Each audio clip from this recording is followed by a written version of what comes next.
Bonjour à tous, bienvenue dans Samedi Miracle. J'espère que tout le monde va bien, vous avez tous bien dormi et que le Saint-Esprit vous a fait du bien, que ça soit physiquement ou que ça soit dans vos songes, qui vous a visité. Bonjour et sois la bienvenue, Séverine Ankala, que Dieu te bénisse, que le Saint-Esprit te fasse du bien, qu'il te donne tout ce que tu es venu chercher à travers cet enseignement et que le Seigneur, par son esprit, puisse vraiment éclairer ton entendement. Sois béni. Salut, homme de Dieu, tu es béni. Ok. Mais toi aussi, sois béni et que le Seigneur puisse puissamment te visiter. En plus, je crois savoir que tu es en jeûne. Donc, sois béni dans ce jeûne et que Dieu te soutienne là-dedans.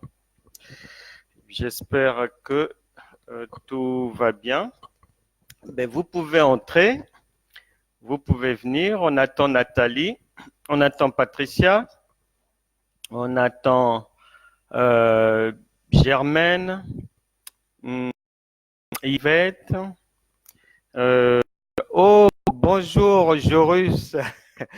Jorus Mabiala, salut. Je te vois souvent et la dernière fois que je t'ai vu, c'était avec ta charmante épouse, Sophie, et le petit.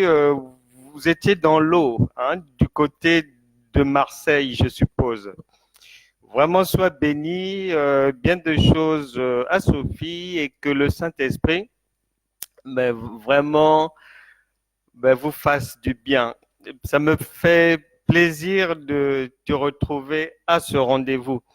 Bonjour Yolande Paty. Sois béni, que le Seigneur te fasse vraiment du bien et j'espère qu'aujourd'hui, qu'il te remplira de tout ce que tu es venu chercher dans cet enseignement et je t'encourage à revenir le plus souvent possible. Je ne sais pas là où tu te trouves. Est-ce que tu peux nous dire où est-ce que tu te trouves? Séverine, oui, je vois. Jorus, je vois. Et Yolande se trouve où? Et j'espère que là où tu es, il y a du soleil et que tout se passe bien pour la famille. Bon, en attendant, je ne sais pas si tu m'as répondu, mais je vais voir ça après. Bref, pour aujourd'hui, j'avais donc, comme d'habitude, prévu faire un témoignage, hein, partager un témoignage afin d'édifier le plus grand nombre et puis de nous encourager à croire que la main de l'Éternel délivre toujours. Mais le Saint-Esprit en a décidé autrement et il m'a demandé « Bonjour Sandria MK, j'espère que tu vas bien, que Dieu te bénisse. » Je disais donc que le Saint-Esprit, mais contrairement à ce que j'avais prévu partager aujourd'hui, m'a demandé ce matin d'enseigner sur la foi biblique. J'ai mis en titre la foi biblique pratique. En fait, j'ai fait exprès parce que, mais normalement, cela s'écrit simplement la foi biblique parce que la foi biblique, elle est automatiquement faite de la théorie et de la pratique. Mais pour que nous comprenions tous, j'ai mis la foi biblique pratique. Donc, c'est ce que l'on va voir aujourd'hui ensemble. Et pour que tout le monde comprenne bien, je vais aller au début du début et ça va prendre le temps que ça va prendre. C'est la volonté de Dieu, c'est l'instruction que j'ai reçue du Saint-Esprit. Et notre texte de base, donc, c'est le deuxième livre des Corinthiens, chapitre 13, verset 5, où le Saint-Esprit te demande, me demande, demande à tout le monde, mais demande aux chrétiens, pose une question en disant « Examinez-vous vous-même pour savoir si vous êtes dans la foi. » Alors, si Dieu pose la question à des chrétiens, ben, c'est que ça veut dire qu'il y a un problème. Et comme sous le soleil, ce qui a été hier, c'est ce qui est aujourd'hui et c'est ce qu'il y aura demain. Donc, le problème d'hier, c'est le même problème aujourd'hui que le Saint-Esprit trouve auprès de son peuple et des églises.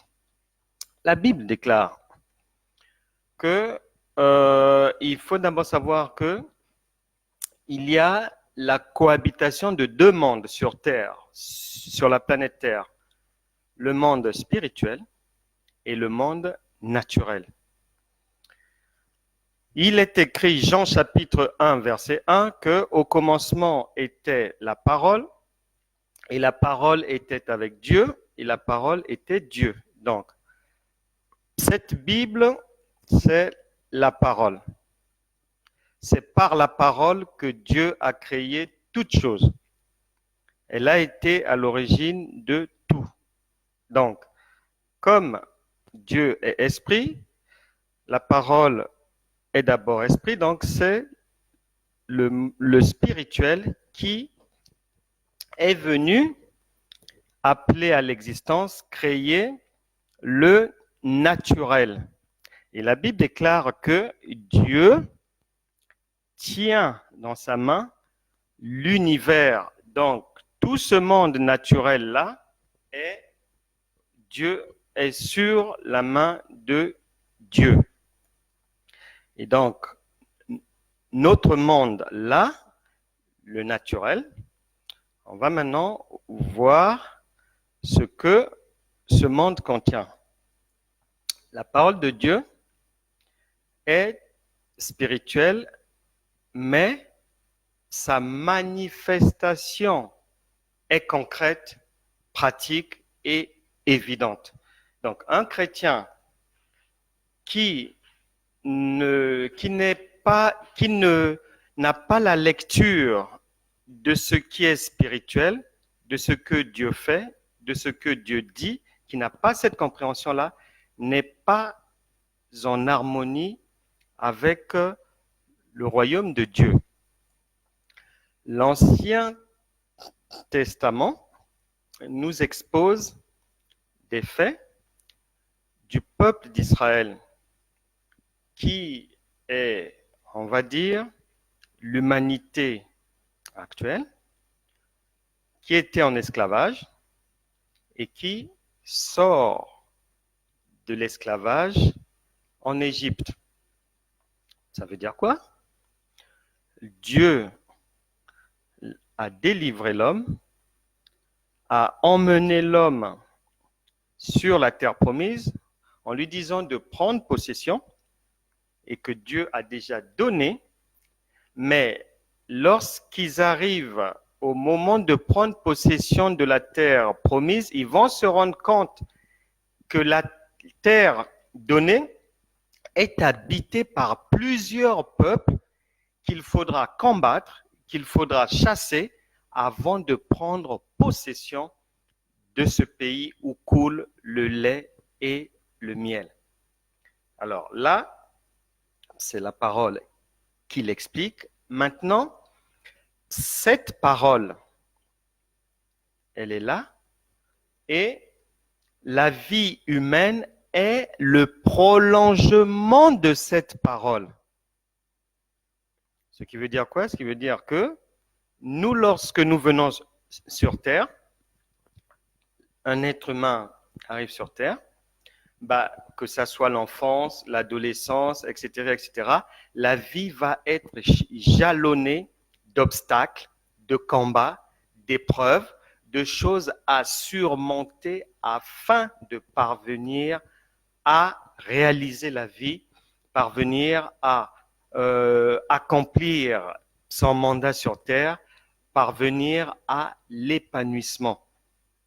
Et donc, tous les peuples philistins et Étiens, les Jébusiens et autres, les Cananéens, que les enfants d'Israël devaient d'abord détruire avant de prendre possession de la terre promise, c'est ce schéma-là qui est devant nous lorsqu'on arrive sur terre.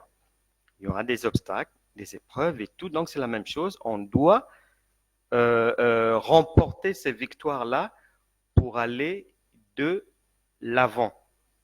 Maintenant, dans cette parole de Dieu, donc la vie humaine commence là et elle est prolongée ici dans notre monde, dans cette parole. Lorsqu'on la lit, l'Ancien Testament nous expose les guerres, les crimes, la méchanceté humaine, les viols, les infidélités, les adultères, le mensonge, etc., etc. Maintenant, puisque l'homme est confronté à tous ces péchés-là et qu'il a du mal à remporter la victoire, à avoir une maîtrise de soi, alors un plan B est mis en place par Dieu en envoyant Jésus-Christ, son Fils unique sur cette terre, en envoyant Jésus qui va venir. L'objectif de la mission de Christ, de Jésus, c'est de sauver l'humanité. Comme de l'extérieur, l'homme a du mal à obéir à la loi divine et à accomplir les desseins de Dieu. Donc, le Jésus-Christ va être la solution pour venir nous montrer comment remporter les victoires dans un milieu hostile. Il arrive, il y a les Pilates, il y a les Hérodes, il y a les Sadducéens, les pharisiens et compagnie. C'est une opposition permanente, mais lui est venu démontrer que le royaume de Dieu est une réalité et qu'il est victorieux même dans un milieu difficile, un milieu féroce, un milieu hostile. Donc, Jésus vient se sacrifier pour partir afin qu'il revienne en nous maintenant par le Saint-Esprit et que, au lieu que Dieu travaille, qu'il nous aide de l'extérieur, on a du mal, il va maintenant venir en nous et vivre en nous et c'est de l'intérieur qu'il va maintenant nous permettre d'obéir à la loi divine, d'obéir à ses commandements et de remporter des victoires dans un milieu hostile. Et c'est à partir de là que commence la foi. Donc, ça, on va dire, c'est la foi. Donc, ça commence à partir de Jésus-Christ. C'est lui qui emmène la solution. Et cette solution-là, c'est la foi. Il enseigne comment marcher par la foi pour être plus que vainqueur. Il nous enseigne, en fait, le travail du Christ s'est résumé à révéler le Père et à nous montrer comment est-ce que la foi va nous permettre de solutionner tous nos problèmes avec l'assistance du Saint-Esprit. Et dans cette foi-là, on y met ce que le Seigneur a enseigné. Il y a dans cette foi qui est là, on y met la vie de prière, on y met la sanctification, on y met la méditation de la parole de Dieu, l'honnêteté, l'amour du prochain, la patience, la fidélité, etc., etc. La vie de prière et tout. C'est ça la foi. Et avec cette foi, elle est bien chargée afin de mener une vie sur terre, une vie de victoire, une vie de réussite. Rapidement, la foi sert à quoi et qu'est-ce qu'elle fait? Romains chapitre 10, verset 17. Ainsi la foi vient de ce qu'on entend et ce qu'on entend vient de la parole de Christ.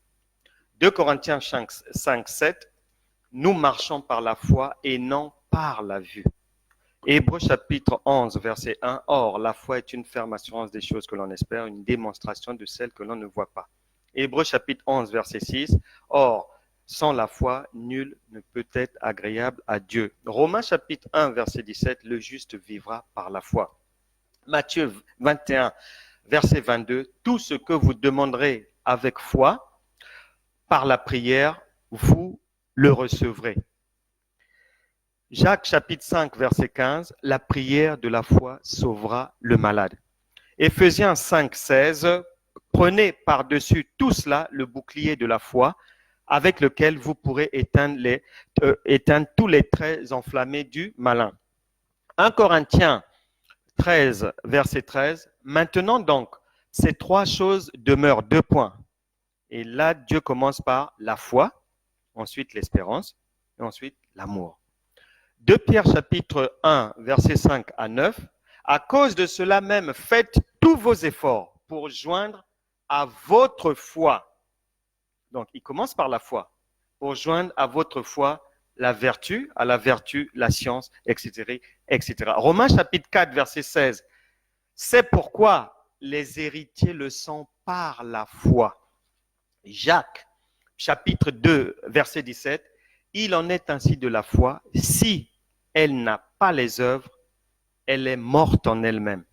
Romains chapitre 5, verset 1. Étant donc justifiés par la foi, nous avons la paix avec Dieu par notre Seigneur Jésus-Christ. Enfin, Romains chapitre 4, verset 17. En parlant de nous, en parlant d'Abraham, qui a cru avant nous, parlant de Dieu, qu'il donne la vie aux morts et qu'il appelle les choses qui ne sont point comme si elles étaient, etc., etc. Résumé de ce que fait la foi, elle fait tout. Et Dieu a missionné l'apôtre Paul pour venir enseigner aux églises à quoi sert la foi. Il va le faire à un moment donné, mais il se rend compte que, comme aujourd'hui, il y a un ça ne va pas. Il y a un ça ne va pas. Les gens ne marchent pas selon la foi biblique, selon les standards de Dieu. Il y a un mélange. On prend ce qui est de Dieu, on mélange avec ce qui est du monde, ou charnel, ou animal, et on veut obtenir des résultats. Non, ça ne marchera pas. Parce que ce qui est de Dieu ne se mélange pas. On ne peut pas brader cela. Non, c'est impossible. Et Paul est étonné de ce que les Corinthiens ne font pas d'efforts. Il n'y a pas de progrès. Il se dit, tiens, mais c'est bizarre. Avec les Barnabas, les Apollos, les Tites, avec des ministres comme les Silas, les Timothée, on vous a enseigné quand même des choses solides, on vous a donné de la nourriture solide, on vous a expliqué à quoi sert la foi.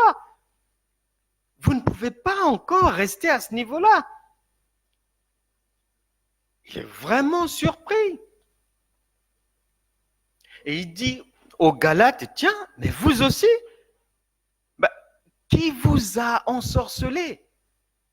Vous agissez comme des insensés après avoir été enseignés avec un évangile, l'évangile véritable. Et il est très surpris. Et aujourd'hui, c'est la même chose dans le monde chrétien. Mais ça n'avance pas, donc Dieu est surpris. Alors que la parole de Dieu nous a tout donné. Et Paul, dans le livre des Romains, il a traité des péchés sexuels là-bas. On a tout ce qu'il faut pour avancer. Le royaume de Dieu est un royaume de victoire. La foi sert à remporter des victoires, à ne pas pleurer.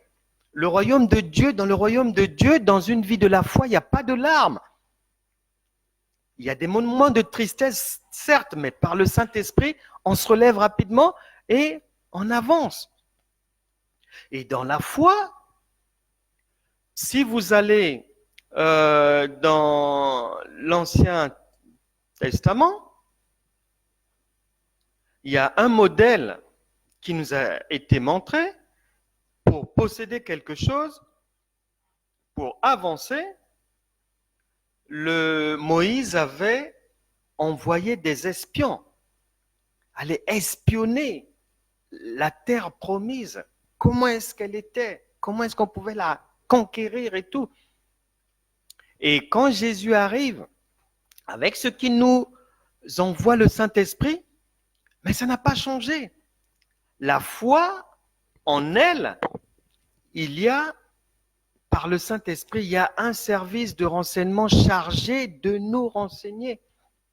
Dans les songes, d'une manière ou d'une autre, on reçoit les renseignements, les informations. Et c'est pour ça que Élisée, les collaborateurs du roi de Syrie étaient surpris. Et le roi cherchait qui, dans son armée, le trahissait. Et l'un de ses collaborateurs lui a dit non, il n'y a personne qui te trahit ici. C'est qu'en Israël, là-bas, il y a un prophète qui, même ce que tu fais dans ta chambre, il en est informé, il voit cela. Et aujourd'hui, ça n'a pas changé. Par le Saint-Esprit nous montre tout. Et c'est pour ça qu'il y a un don. Le don de la clairaudience et de la clairvoyance qui vient du monde spirituel, qui permet aux chrétiens d'avoir des informations sur ce qui va arriver, sur ce qui se produit. Et l'une des personnes qui explique bien cette chose-là, c'est Micheline Dastier de la Vigerie, qui explique bien ces dons-là, qui sont présents. Et le Saint-Esprit nous informe de diverses manières. Un jour, j'avais rendez-vous quelque part et je m'étais garé et j'étais parti dans mon coffre prendre des livres que je devais emmener à ce rendez-vous-là. Et au moment où j'étais en train de prendre les livres dans mon coffre, un clochard que j'avais aperçu à 5-6 mètres est venu à côté de moi. Moi, je pensais qu'il allait me demander des pièces, me demander de l'argent. Non, il va me dire, non, monsieur, je suis venu pour prier pour vous parce que vous avez besoin d'une prière. J'étais très étonné, très surpris. Mais bon, j'étais tellement surpris que je n'ai pas cherché à comprendre. Je me suis dit, bon, il n'y a pas de problème. Il a prié pour moi. Sa prière n'avait pas duré 10 secondes. Une courte prière petite.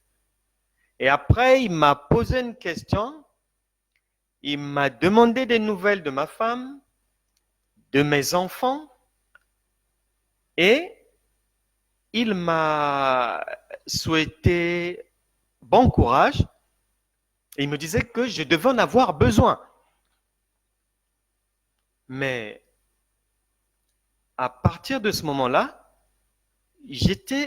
ça m'avait interpellé que lui qui est dans la rue puisse venir, au lieu que je puisse prier pour lui, c'est lui qui prie pour moi. Ça m'avait vraiment interpellé.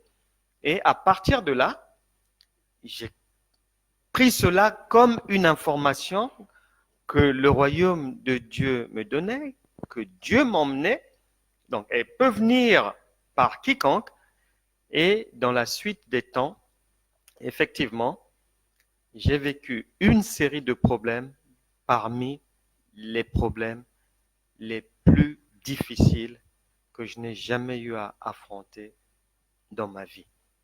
Et dans cette période-là, Dieu me ramènera à chaque fois ce clochard à l'esprit pour me dire heureusement qu'il avait prié pour toi. Et sa prière, qui n'avait même pas duré 10 secondes, avait prédisposé les anges de Dieu de m'assister pendant cette longue et difficile période. Donc voilà, dans la vie de la foi, on a un système d'information pour nous prévenir. Même dans l'Ancien Testament, David a dit que le Seigneur ne fait rien sans en informer David.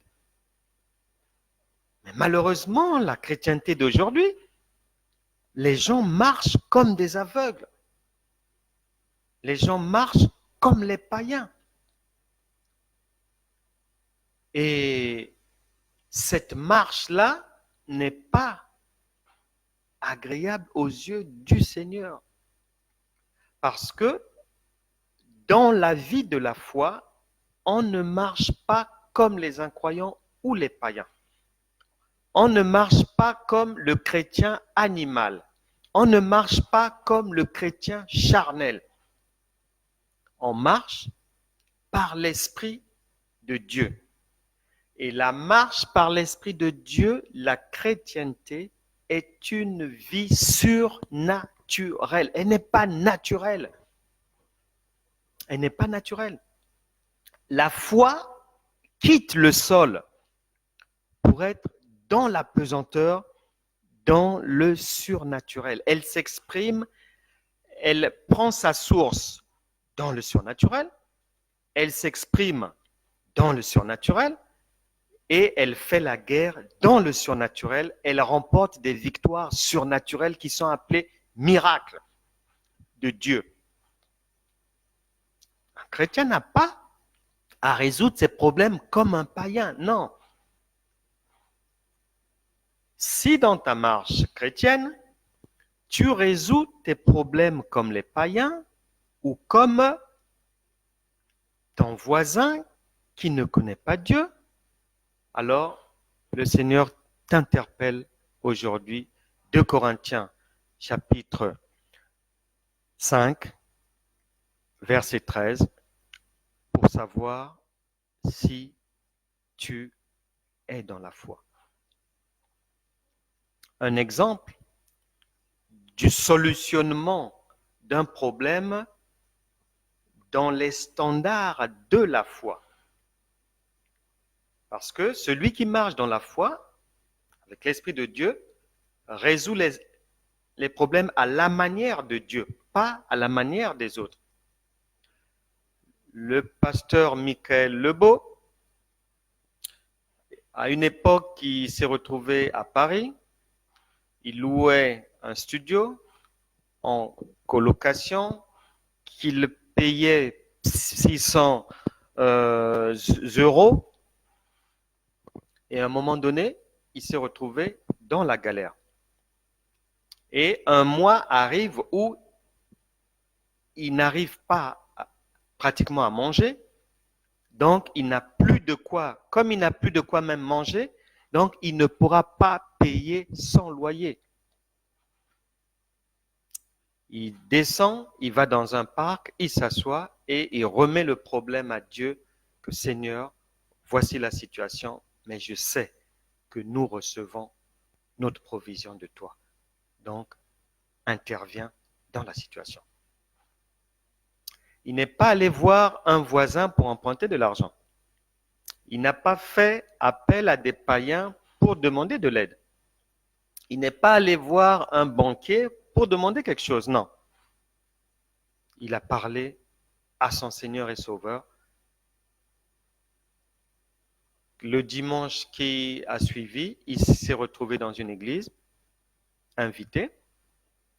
Après, les nouveaux venus dans l'église étaient reçus à la fin du culte. Il y avait un verre de l'amitié comme ça, fraternel. Et là, donc, il est là avec les autres, ils apprennent à se connaître et tout, ils bavardent et tout. Et au moment de partir, il y a une personne qui lui dit que non, le Seigneur m'a mis à cœur de vous accompagner. Mais lui, il était en transport en commun, ça l'arrange, donc le monsieur le dépose à son studio. Au moment où le monsieur le dépose à son studio, avant qu'il ne sorte de la voiture, le monsieur lui dit, frère, Dieu m'a demandé de faire quelque chose pour vous. Et il lui demande quoi? Il lui dit non, j'ai une somme d'argent avec moi, mais lorsque nous étions dans le culte, le Saint-Esprit m'a parlé et m'a demandé de vous remettre cette enveloppe. D'accord, merci. Il lui remet l'enveloppe. Michael Lebeau monte au studio, il ouvre l'enveloppe en remerciant le Seigneur et c'était le prix de son loyer. Voilà la marche par la foi.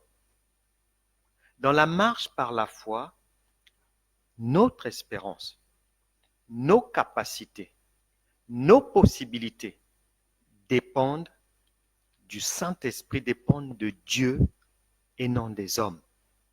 Face à toute situation, on demande l'intervention de notre royaume céleste qui a déjà disposé toutes les ressources ici sur terre pour nous.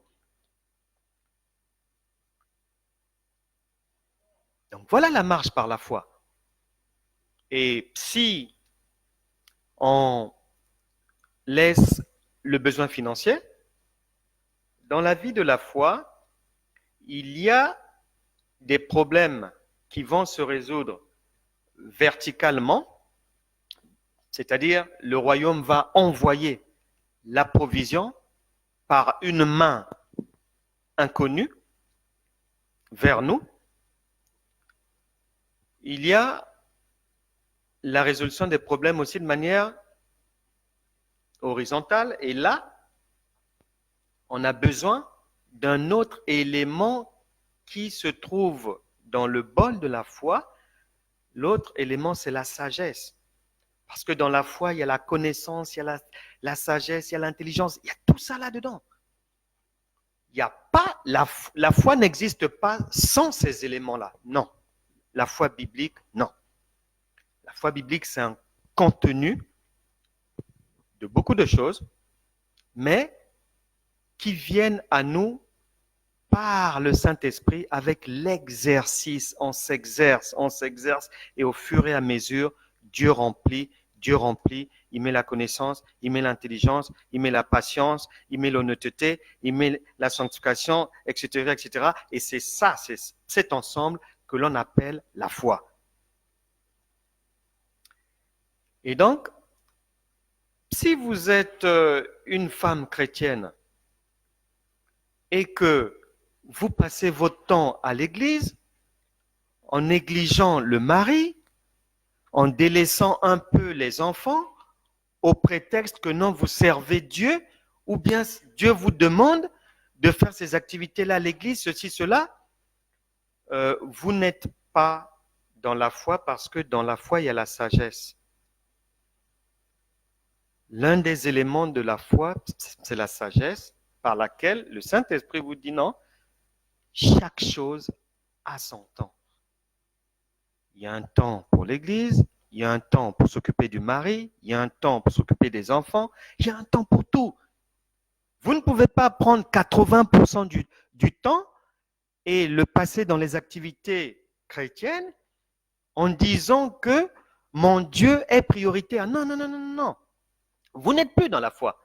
Même si vous l'ignorez, vous n'êtes plus en osmose avec Dieu. Parce que le royaume de Dieu, duquel nous sommes désormais issus, a des principes. un mode de fonctionnement. Et pour que la foi fonctionne, continue à travailler pour nous, on doit se conformer à tout ce que le Saint-Esprit met en nous, le Saint-Esprit nous donne pour bien marcher dans la foi. Alors, on va se poser la question, comment appliquer ou comment faire en sorte qu'on puisse marcher dans la vraie foi qui est le surnaturel de Dieu? Comment agir par la foi? Et là, c'est une grande question. Comment savoir, lorsqu'on est face à une situation, si la décision qu'on va prendre est conforme aux standards de la foi biblique? La première chose, vous devez trouver l'élément. Si c'est un problème, par exemple, sur le mariage, vous trouverez les mariages dans l'Ancien Testament et il faut que vous venez trouver l'élément dans le Nouveau Testament. Il y a aussi les mariages qui sont confirmés par le Seigneur et d'ailleurs la première sortie du Christ a été à une invitation lors d'un mariage à Cana et donc c'est comme ça qu'on va savoir, on va aller savoir si la chose vient de Dieu ou ne vient pas de Dieu. On doit d'abord la trouver dans le monde charnel de l'Ancien Testament. Et maintenant, il faut qu'on la trouve dans le Nouveau Testament, ou bien qu'elle soit confirmée dans le Nouveau Testament.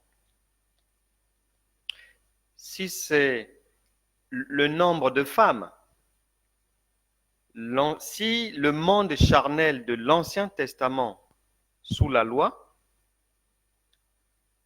du fait de certaines circonstances, autorisait la polygamie, dans le Nouveau Testament maintenant, dans l'ère de l'Esprit, dans la vie de la foi, avec Jésus-Christ, c'est un homme, une épouse. Un homme, une épouse. Donc ceux qui, prenant le prétexte de Salomon, qui se disent chrétiens et qui s'entourent de plusieurs femmes, épouses, coépouses et autres, ne sont pas dans la foi. Parce que dans la foi, c'est un homme, une épouse. Et Jésus-Christ l'a dit.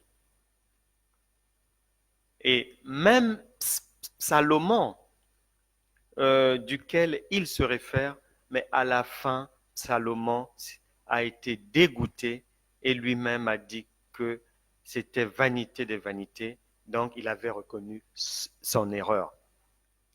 Mais on trouve des chrétiens qui vont, au moment où Salomon sort de l'erreur, qui vont aller rentrer dans cette erreur-là. Non, ils ne sont plus dans la vie de la foi. Si on parle de la santé, il y a des malades dans l'Ancien Testament et dans le Nouveau Testament, on en trouve, mais nous sommes maintenant guéris par les meurtrissures de Jésus-Christ. Nous sommes guéris par la puissance du Saint-Esprit. Les bénédictions, vous en trouvez dans l'Ancien Testament. Jésus-Christ est venu les confirmer. Les dîmes, les offrandes, il y en a dans l'Ancien Testament. Dans le Nouveau Testament, l'apôtre Paul dit que chacun donne selon ce qu'il a à donner et que la bonne volonté, elle est évidente, elle est bien en fonction de ce qu'elle a à disposition. Et l'apôtre Paul, arrivé à un endroit où les offrandes et autres posaient problème, il a refusé de prendre un salaire, il a refusé les offrandes pour ne pas que la propagation de l'évangile puisse rencontrer des obstacles. Donc, il y a des débats qui n'ont pas lieu d'être. Dîmes, offrandes, les gens n'en ont pas. Et ce que l'apôtre Paul a dit, les seuls sur terre a bien appliqué cela en matière de dîmes et offrandes, mais c'est l'Église catholique. Ils mettent un tronc à l'entrée. On ne prêche jamais sur l'argent, sur donner l'argent, mais chacun donne selon son bon vouloir. Et ça donne quoi? Ça donne que l'Église catholique, qui ne parle pas d'argent, est l'Église la plus riche sur terre. Parce que les gens donnent avec leur cœur, sans qu'on ne les force. Mais les multiples églises où on ne prêche que l'argent, l'argent, l'argent, l'argent, on ramasse plusieurs fois les offrandes, les dîmes et autres, n'ont même pas le 10e de ce que l'Église catholique ramasse comme argent, sans prêcher ni sur l'argent, ni sur la prospérité. Et c'est une leçon que le Saint-Esprit fait à l'humanité, au peuple chrétien, mais les gens sont devenus tellement cupides qu'ils ne veulent pas suivre les instructions divines qui sont claires et nettes. Et il y a plusieurs choses comme ça qui n'ont plus lieu d'être. Il n'y a pas besoin de débattre dessus. Vous vous posez la question, mais comment savoir si Dieu m'a dit de faire ça ou pas? L'Ancien Testament, vous trouvez dans ce monde-là l'impudicité et ses dégâts. Dans le Nouveau Testament, là où c'est le mouvement de l'Esprit qui règne, le Saint-Esprit vient clairement dire, au lieu de jouer au dur, fuyez l'impudicité. Voilà, c'est tout. Fuyez l'impudicité.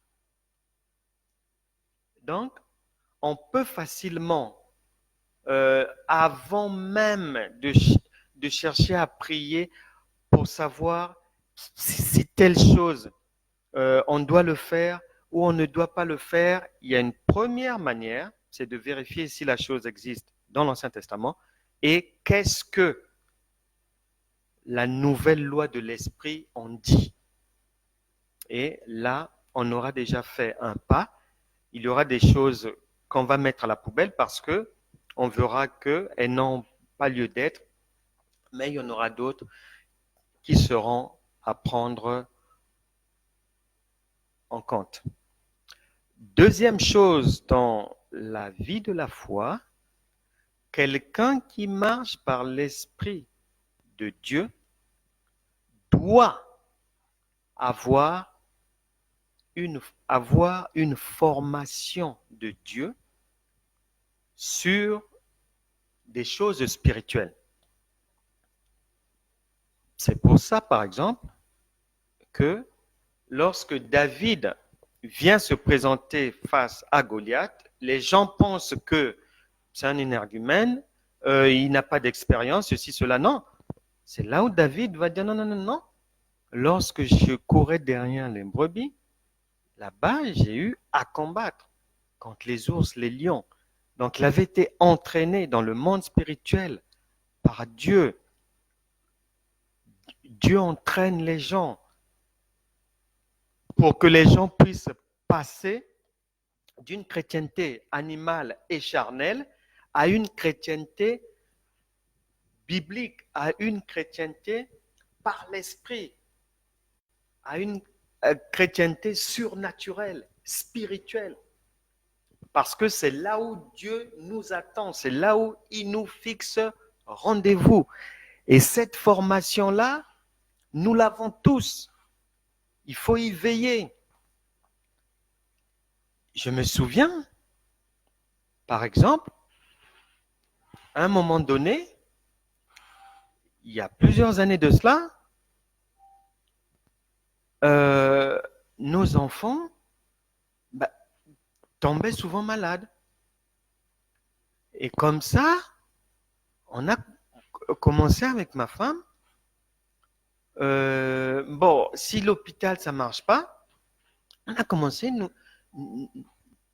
nous-mêmes à prier pour les enfants, à imposer les mains, etc., etc. Et de fil en aiguille, on a vu les choses partir, on a vu les démons partir. Et après, ma femme avait l'habitude, à chaque fois, s'il y avait quelque chose, ou si elle sentait une douleur ou quoi, elle me disait, impose-moi les mains ici, prie pour moi par là, etc., etc. Et après, elle se sentait mieux. Et tout le monde dans la maison était en bonne santé, était guéri. Et on a avancé comme ça. Et c'est comme ça qu'on a fait cette école de Dieu-là qui a commencé dans notre propre maison. Et de fil en aiguille, Dieu fait des tests. D'abord sur votre propre corps, dans votre propre maison, avant de vous emmener dehors. Je garde encore en mémoire dans notre parcours de la formation divine que Dieu donne à tout enfant de Dieu censé marcher par la foi.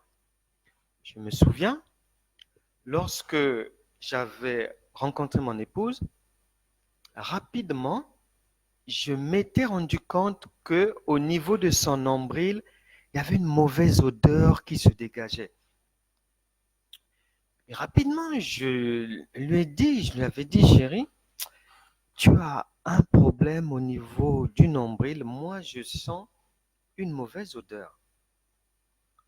Et comme j'avais déjà appris certaines choses, et je savais que ces mauvaises odeurs-là sont des mauvais sorts qui sont destinés à faire en sorte que la personne soit toujours rejetée par les partenaires, que la personne ne puisse pas trouver une personne qui va l'épouser, que la personne ne puisse pas bâtir une vie familiale et tout. Donc, je savais que là, il y avait un problème de ce genre-là.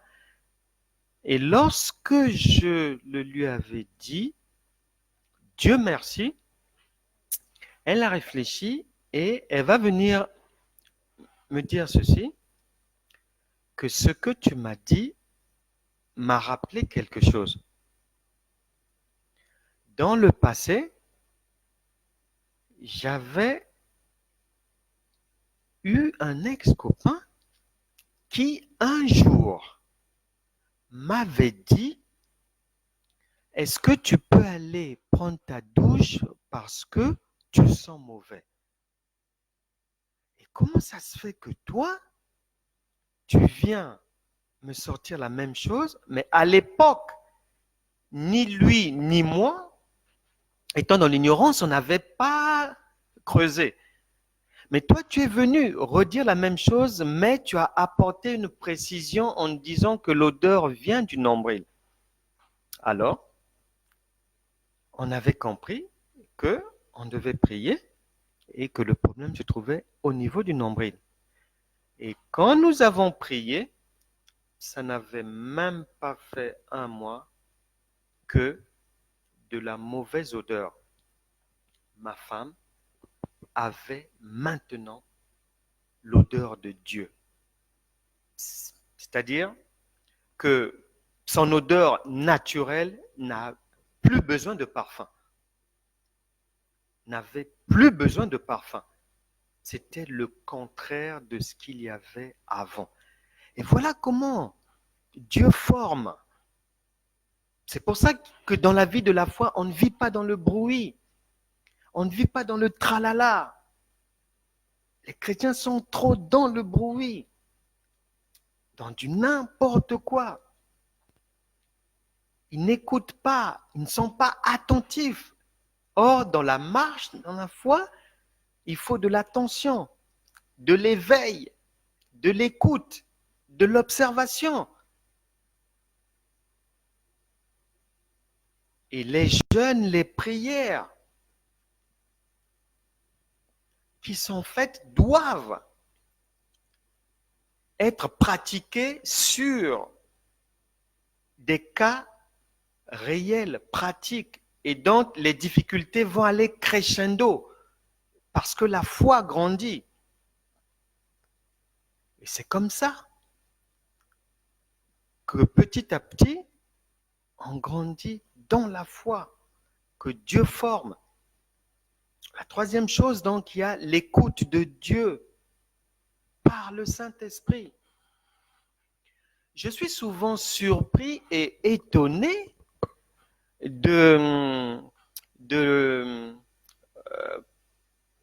comment dirais-je, du suivisme dans le peuple de Dieu, du suivisme chrétien. Et ce suivisme est tellement large qu'il entraîne beaucoup de gens dans les erreurs ou à tourner en rond. Quand j'entends par exemple des gens face à un problème dire qu'ils se retirent, ils vont en retraite spirituelle, ils vont à la montagne comme les Moïse le faisaient, les Aaron, les Hur, les Josué et tout pour chercher Dieu, ceci, cela. Mais ça m'étonne. Parce que la montagne est maintenant en nous par le Saint-Esprit. Eux, ils allaient chercher Dieu parce que Dieu était à l'extérieur. Mais nous, nous l'avons maintenant en nous, en permanence, 24 heures sur 24. On n'a plus besoin d'aller se retirer, je ne sais pas où, pour chercher Dieu ou pour entendre Dieu. Non, il est en nous. Et notre manière de vivre doit nous permettre d'être capable d'entendre facilement le Seigneur. Il nous parle tout le temps. Donc ça m'étonne que les chrétiens puissent encore aller à la montagne comme les Moïse. Non, les Moïse n'avaient pas le Saint-Esprit. Non. Jésus allait, il se retirait, oui. Mais il avait dit, attendez, vous recevrez quelque chose, une puissance, la dynamis, le Saint-Esprit. Et cette puissance-là contient tout. Lorsqu'il viendra, il vous enseignera toutes choses. Est-il écrit dans le livre de Jean? Il vous enseignera toutes choses. Il vous conduira. Il vous rendra fort. Il intercédera pour vous. Etc., etc. Donc, la marche par la foi, elle contient l'écoute de Dieu. On ne peut pas dire qu'on est dans la foi, dans la vie de la foi, si on n'est pas à même d'entendre Dieu. Non. Non. Job, dans le livre de Job, là-bas,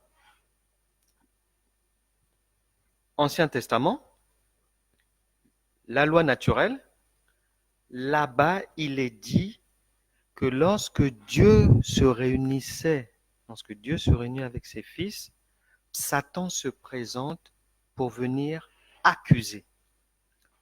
Quand on vient dans le Nouveau Testament, le Saint-Esprit parle de lui en tant qu'accusateur, l'accusateur des frères. Donc, ce qu'il faisait avant, Dieu nous dit qu'il continue à le faire, l'accusateur des frères.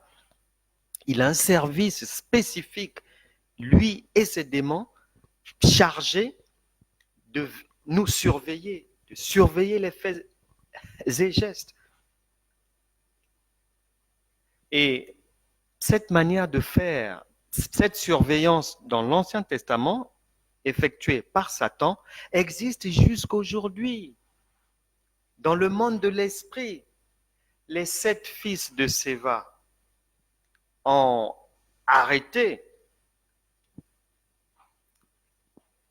Les démons ont arrêté plutôt les 7 fils de Séva quelque part pour leur demander, mais ce que vous faites là, l'autorité vient d'où?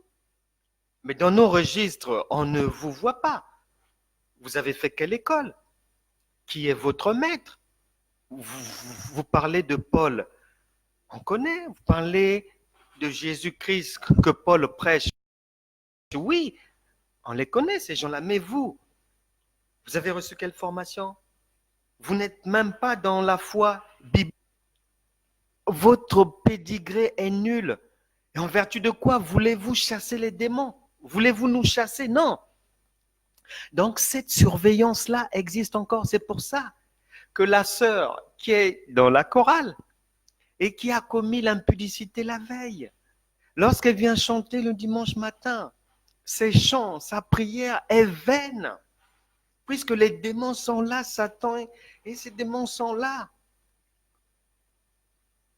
pour rappeler que non, vous ne pouvez pas lui donner ce qu'elle demande. Elle est dans l'impudicité, elle est dans la fornication, etc., etc. Donc il y a toujours ce système de surveillance. La loi a été faite pour nous conduire à la foi, à la vie de l'esprit. Mais une fois qu'on est dans la vie de l'esprit, dans la vie de la foi, on marche selon les standards de Dieu. Vous avez une mission. Nous avons une mission. Chacun de nous a une mission. Et je vais finir par là.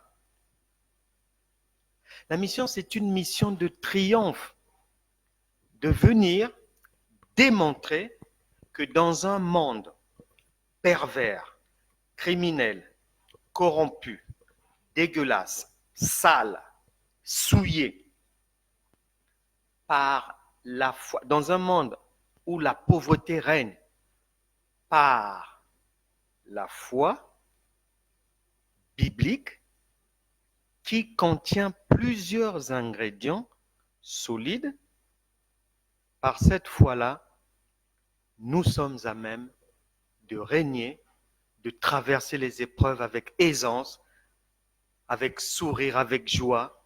Et c'est ce que Jésus-Christ était venu démontrer. Il nous a montré comment faire. Il a envoyé le Saint-Esprit. Il est revenu, lui, par le Saint-Esprit en nous, pour nous aider à être victorieux dans cette vie terrestre, à bénéficier, à manger les promesses divines. Matthieu le dit, à manger les promesses divines maintenant, là, toutes ces bénédictions-là, que ce soit les maisons, les voitures, les ci, cela, la bonne santé, la bonne vie spirituelle, la force, l'énergie, la joie, le repos, la paix, la puissance, le pouvoir, l'autorité, tout est dans la foi. Maintenant, le Seigneur est venu vivre en nous avec toute cette dynamite-là pour nous permettre d'accomplir à merveille notre mission terrestre.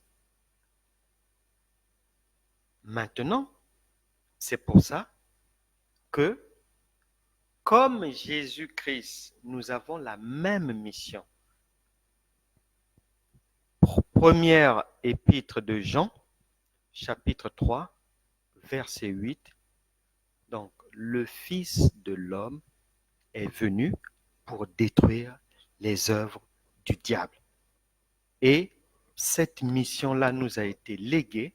Il est avec nous pour que là où il y a les œuvres du diable encore, qu'on puisse, par la foi du Saint-Esprit, éteindre les œuvres du diable. Et comme le Saint-Esprit est surpris, 2 Corinthiens chapitre 5 verset 13, dit, mais ça ne se passe pas comme prévu. Je suis là avec vous. Une personne qui va, soi-disant, à la montagne chercher Dieu, maintenant elle se trompe. Puisque Dieu est déjà avec toi, il est avec toi. Tu n'as pas à le chercher ailleurs. Il est en toi, par le Saint-Esprit. Parle-lui, pose-lui les questions. Il va te répondre tranquillement. Et comme Dieu trouve que ça ne va pas là, chez les chrétiens, c'est pour ça qu'il nous avait prévenu, Luc chapitre 18, verset 8, que lorsqu'il viendra, trouvera-t-il la foi sur terre? Puisque ce sont les chrétiens qui doivent avoir la foi. Trouvera-t-il cette foi sur terre? Parce que sa foi, lui, qui nous a légué par le Saint-Esprit, est une foi qui ne se mélange pas. C'est pour ça que le royaume de Dieu s'interroge. Le compte n'y est pas, il y a un problème. Au lieu que les chrétiens puissent régner, ils sont en bas de l'échec, c'est pas normal.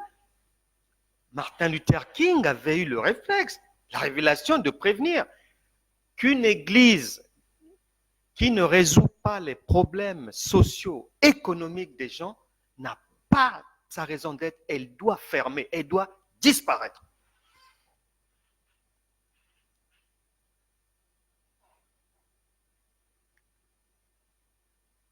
Et le Seigneur a dit, par le Saint-Esprit, que c'est à votre portée, c'est à notre portée. 1 Jean chapitre 5, verset 4, la victoire qui triomphe du monde, c'est votre foi. Et c'est là où Dieu vous attend, c'est là où Dieu nous attend dans la vie de la foi qui est située en eau profonde. C'est pour ça que, ayant travaillé, ayant fait les choses charnellement, les disciples ne trouvaient rien comme poisson. Jésus-Christ leur a dit, allons et jetez votre filet en eau profonde là-bas. Pourquoi? Parce que Dieu vous attend, nous attend dans la foi, et la foi se trouve en eau profonde. Eau profonde, c'est le surnaturel. Dieu n'est pas dans le naturel, il est esprit. Il est donc dans le surnaturel. Et il nous a tout donné pour mener une vie de vainqueur, de triomphe et de démontrer dans ce siècle présent d'abord au monde que la vérité divine a la supériorité sur la réalité humaine. Et dans la vie de la foi, il vous faudra prendre des risques parce qu'il faut aller en eau profonde. La foi se trouve en eau profonde, elle n'est pas sur le rivage, elle se trouve en eau profonde. La vie de la foi, une prise de risque, il vous faudra de la force. C'est pour ça que la Bible dit que l'exercice physique, c'est bien.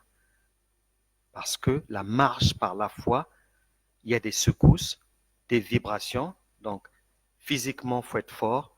Et dedans, là aussi, il faut être fort. Donc, la foi, il faut du risque, de la force, il faut des défis.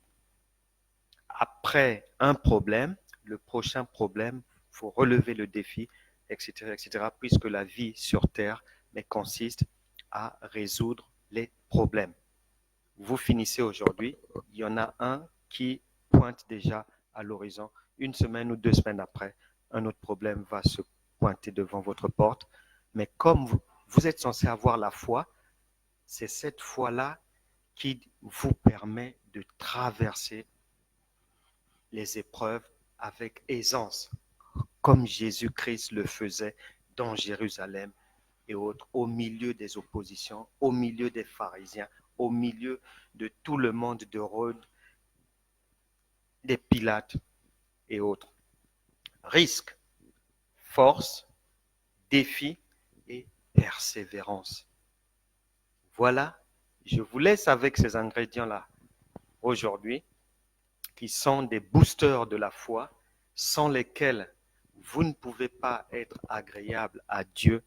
Et ma prière est qu'enfin, que vous puissiez réellement vous retrouver dans la foi. Prions le Seigneur. Seigneur, merci pour ta parole. Nous te bénissons, nous te glorifions. Seigneur, nous recevons tout de toi, y compris l'enseignement. Sans la connaissance, tu as dit que nous ne pouvons rien et nous ne pouvons pas vaincre Satan et ses démons. Tu as dit que vous connaîtrez la vérité et c'est la vérité qui vous affranchira. Cette vérité, Seigneur, nous te remercions de nous l'avoir donnée aujourd'hui. Merci, Seigneur, pour ta grâce. Merci pour la connaissance disponible, l'intelligence disponible, la sagesse disponible. Ouvre notre entendement pour qu'enfin nous puissions comprendre, nous puissions avoir la révélation de notre véritable identité, de ce que nous sommes réellement en Christ, de ce que nous sommes venus faire sur terre, de ce que nous soyons rassurés de ta présence en nous, avec nous et par nous. Seigneur, merci. Conduis-nous dans les eaux profondes. Conduis-nous dans la foi où tu nous attends, où tu nous as fixé rendez-vous afin de nous faire triompher dans ce monde. Amen. Entrons maintenant dans la prière. On a quelques prières à faire aujourd'hui. Il y a des demandes de prière. Nous allons prier pour la nièce de mon frère Florent Soni Zaou, écrivain au Congo-Brazzaville, dont la nièce est souffrante. Depuis une année, on va demander au Seigneur de la relever et qu'elle n'a rien à faire dans la maladie, que par la foi, par le Saint-Esprit, elle a droit à la guérison divine qui lui est déjà donnée. C'est son bien. Nous allons prier pour Marcelin, qui est harcelé par les démons sexuels. Nous allons prier pour qu'il soit délivré, pour qu'il puisse avoir la victoire sur le diable et ses démons, pour qu'il sorte de cet esclavage de la masturbation. Nous allons le faire sortir de là par la puissance du Saint-Esprit. On va prier pour Richard qui est rétrograde actuellement, est malade, que le Seigneur le visite, qu'il puisse donner sa vie au Seigneur Jésus-Christ. Nous allons prier pour lui.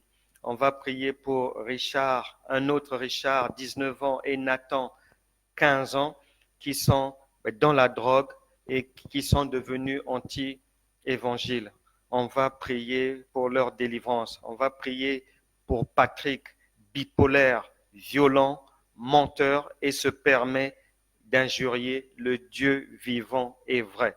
On va prier pour lui.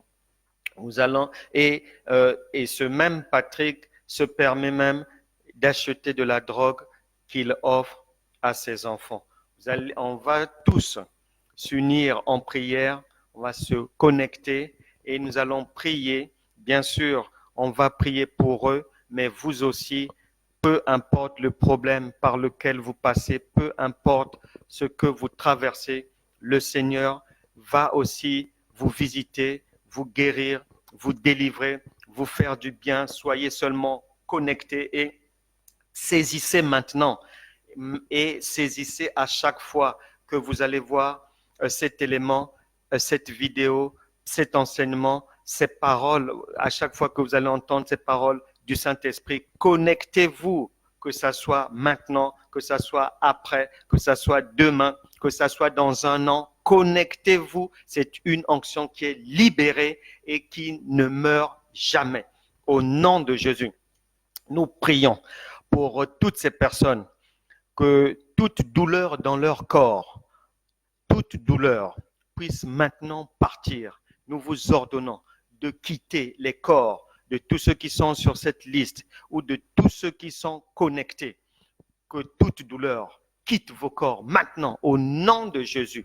Que tout esprit satanique, tout esprit de la drogue, tout esprit de la perversion sexuelle, tout esprit de l'homosexualité, tout esprit de la violence, tout esprit de la polygamie, de la polyandrie, tout esprit de mensonge, tout esprit de la perversion sexuelle, tout esprit de la drogue, du tabac, de l'alcoolisme. Je ne sais pas ce dont vous souffrez. Quels sont les esprits qui vous persécutent actuellement, peu importe leur nom, que tous ces esprits-là, au nom de Jésus maintenant, nous les attachons, nous les lions et nous les mettons dehors. Au nom puissant de Jésus, vous libérez les corps, vous libérez les cerveaux, vous libérez les maisons, vous libérez les voitures, vous libérez les bureaux des gens, vous libérez leurs affaires, leurs boutiques, vous lâchez prise, vous libérez leur commerce. Maintenant, au nom de Jésus, que le sang de Jésus vous couvre, que le sang de Jésus brise toute malédiction sur qui que ce soit. J'efface avec ce même sang de Jésus toute mauvaise parole, tout sort jeté verbalement sur qui que ce soit effacé par le sang de Jésus, au nom de Jésus. Que recevez maintenant la capacité à méditer la parole de Dieu, à marcher dans la sanctification, à aller grandir en sagesse, en intelligence, en puissance, en connaissance, aller grandir par les grâces de Dieu, que les grâces de Dieu abondent dans votre vie, que les bénédictions divines soient véritables, soient palpables, soient réelles maintenant dans votre vie, que la marche par la foi ne soit plus un leurre, ne soit plus une rêverie, ne soit plus un verbiage. Non, que ça soit une réalité et concrète dans votre vie, que le doigt de Dieu soit visible dans votre vie, dans vos pensées, dans votre cœur, dans votre corps, dans votre âme et dans votre esprit. Au nom de Jésus, nous avons prié.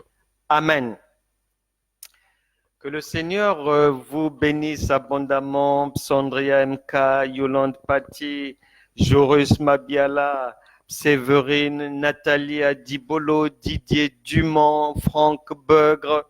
Que le Seigneur bénisse Lucia Socio, que le Seigneur bénisse tous les bien-aimés, les sœurs, les frères, les serviteurs de Dieu qui suivent, qui sont connectés, que le Seigneur bénit à travers ces éléments, à travers nos cultes quotidiens, à travers ces prédications. Soyez bénis vraiment. Comment ça s'appelle? Edith, Ebaka, si ma mémoire est bonne, sois bénie. Edwige Gertrude Gonzia, sois bénie. Ma sœur Flore Pondy, reçois les grâces divines. Mon frère Papy, sois béni. Nicolas, sois béni. Anthony, que Dieu te visite en permanence. David, Rémi, vraiment soyez tous bénis. Que le Seigneur continue à vous faire du bien. Et on se retrouve demain. Lorsqu'on se retrouvera demain, il sera 15 heures à Paris. Il sera 15 heures à Paris. Il sera 14 heures à Kinshasa, 14 heures à N'Djamena. Il sera 20 heures, 21 heures plutôt à Haïti, à Port-au-Prince. Nous nous retrouverons donc heure de Paris demain, mais 15 heures à La Réunion. Il sera 17 heures. Que le Seigneur vous bénisse, vous fasse du bien d'ici là. Et n'oubliez pas de partager ces éléments, de partager ces prédications qui sont vraiment révélées, inspirées, avec des prières courtes mais puissantes, pleines de dynamisme, et emmenées, conduites par le Saint-Esprit, avec les anges qui sont à la disposition, mis en mouvement pour aller délivrer les captifs, pour aller guérir les gens, pour mettre la main divine, où que ce soit, et faire du bien, consoler les cœurs meurtris, etc., etc. Vraiment, partagez ces éléments. N'hésitez pas, il faut le faire sur les réseaux sociaux. Partagez à vos proches, à vos parents, à vos amis, et Dieu vous fera beaucoup, beaucoup de bien.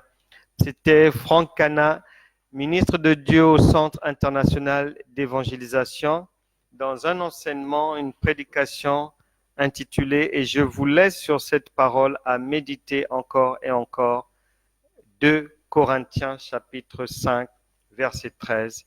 Examinez-vous vous-même pour savoir si vous êtes dans la foi. À demain.